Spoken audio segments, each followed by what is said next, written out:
Praise the lord. యేసుక్రీస్తు ఇచ్చే వాక్య వాగ్దానం కొరకు ఎదురు చూస్తున్న మనకు ఈరోజు యేసుక్రీస్తు ప్రభు తన వాక్య వాగ్దానం అనుగ్రహించును.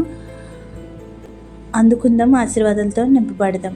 ఏప్రిల్ 3, 2026 బుధవారం కొరకు ఏర్పాటు చేయబడిన ఈరోజు దేవుని వాక్య వాగ్దానం హెబ్రీలకు రాసిన పత్రిక 1వ అధ్యాయము 9వ వచనం. దేవుడు నీ తోడి వారి కంటే నిన్ను హెచ్చించినట్లుగా ఆనంద తైలముతో అభిషేకించును. ఆమేన్. ప్రియమైన దేవుని జనాంగమా, యేసయ్య మనకు ఎంతో ఉన్నతమైన స్థానము ఈ వాక్యం ద్వారా వాగ్దానం చేస్తున్నాడు. మన తోటి వారి కంటే హెచ్చించి ఆనంద తైలముతో అభిషేకిస్తానని మన హృదయాంతరంగములను ఎరిగిన దేవుడు సెలవిస్తున్నాడు. మన ఆలోచనలు ఎప్పుడు ఉన్నతముగానే ఉండాలి. ఉన్నతమైన దేవుణ్ణి ఆరాధించాలి.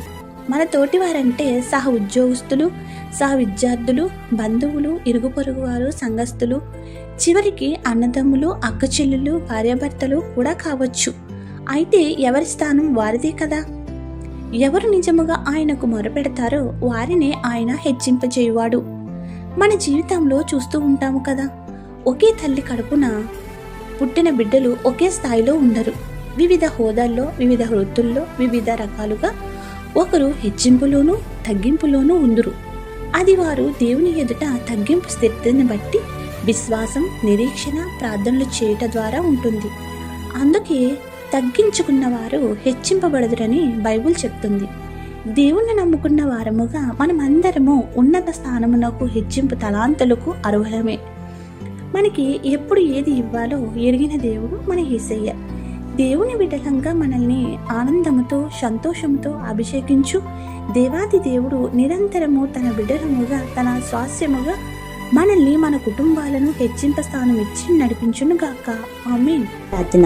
సర్వోన్నతుడ, కృపోన్నతుడ, సర్వాధికారి, నీ ఉచితమైన కృపలతో నేటి బుధవారం వాక్య వాగ్దానం ద్వారా మాకు ఆదరణ ఇచ్చినందుకు వందనములు చెల్లిస్తున్నాము.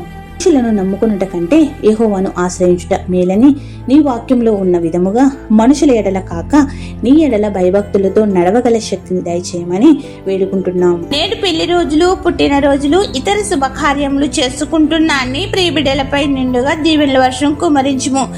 ఎవరైతే బాధలలో, శ్రమలలో, కష్టములలో, ఇబ్బందులలో, నష్టములలో, అప్పులలో, దుఃఖములో, అనారోగ్యములతో ఉన్నారో వారికి నీ ఆదరణ ఇచ్చి గొప్ప స్వాంతన చేకూర్చి ఆదుకొనుము. ప్రార్థన వినుచున్న ప్రతి నీ బిడ్డలకు అన్నింట విజయం ఇచ్చి సాక్షులుగా నిలవబెట్టుము.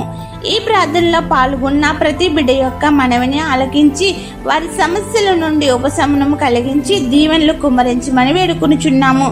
ఈ పరిచర్య చేయుచున్న మాపై నీ ఆశీర్వాదములను, తలాంతులను, భాగ్యములు, స్వస్థతలు, గర్భఫలములు పెంచమని వేడుకుంటూ ఏ అంశం మరచితమో విడిచితమో అవన్నీ నీకే సమర్పిస్తూ తండ్రి, కుమార, పరిశుద్ధాత్మ త్రియేక దేవుని నామమున నీ వాక్కు ద్వారా ధైర్యమును, బలమును, శక్తిని పొందగల స్థితిని మన ఎల్లరకు దేవాది దేవుడు అనుగ్రహించి గొప్ప కాపుదల దయచేయును గాక. ఆమేన్. ఇట్లు దేవుని సువార్త పరిచర్యలో మీ సహోదరి. ఆమేన్. God bless you. అందరికీ మరణాత. ఇదే రీతిగా దేవుని సువార్త పరిచర్య కొనసాగించుటకు, మమ్మల్ని ప్రోత్సహించుటకు ఈ ఛానల్ ను సబ్స్క్రైబర్ చేసుకోవాలని కోరుచున్నాము.